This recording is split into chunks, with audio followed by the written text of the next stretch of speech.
দাদার জমিদারি, বাবার দালান বাড়ি আর ছেলেদের হাতে ফুটো করি। ব্রাজিলের অবস্থাটা ঠিক এমনই। নেটিজেনদের প্রশ্ন, এভাবে ইতিহাস বেঁচে আর কতদিন? মুখে বড় বড় কথা হলেও গত 16 বছরেও আর্জেন্টিনার মাটিতে জয় নেই তাদের।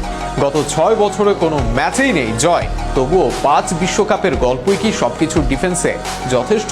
ব্রাজিল ভক্তদের গলার সুর নরম হয় না।